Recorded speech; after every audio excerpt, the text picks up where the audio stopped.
പെൻസിലിന് പറ്റിയ തെറ്റിന് സ്വയം തേഞ്ഞുമാഞ്ഞില്ലാതാകുന്നത് ഒരു എറേസറാണ്. എഴുതിയയാളിന്റെ പിഴവ് തിരുത്തുമ്പോൾ അത് മായ്ക്കുന്ന ആൾ സ്വയം ഇല്ലാതാകും.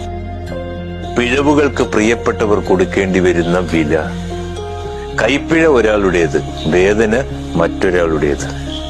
ഒരാൾക്ക് വീഴ്ചകൾ സംഭവിക്കുമ്പോൾ കാലിടറുന്നത് പലപ്പോഴും കൂടെയുള്ളവർക്കാണ്.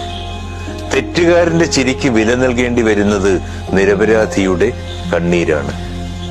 വീഴുന്നത് പലപ്പോഴും പിടിച്ചെഴുന്നേൽപ്പിക്കുവാൻ ശ്രമിച്ചവരാണ്. വീഴാതെ നോക്കിയവരുടെ കണ്ണീരാണെന്നേ അതിന്റെ വില. വീഴ്ചയുടെ ആഴമളക്കുന്നത് ആ വേദനയിലൂടെയാണ്. ചിലർ എറിയുന്ന കല്ലിൽ ഒരുപാട് പേരുടെ സ്വപ്നങ്ങൾ തകരും. കൈവിട്ട കല്ലുകൾക്ക് മാപ്പുണ്ടാകില്ല. ഓരോന്നും ലക്ഷ്യം തെറ്റുമ്പോൾ അത് കൊള്ളുന്നത് വിശ്വസിക്കുന്നവരുടെ ഹൃദയത്തിലാണ്. വിശ്വാസത്തിന്റെ പാലം തകരുമ്പോൾ വീഴുന്നത് അതിലൂടെ സഞ്ചരിച്ചവരുടെ സ്വപ്നങ്ങൾ.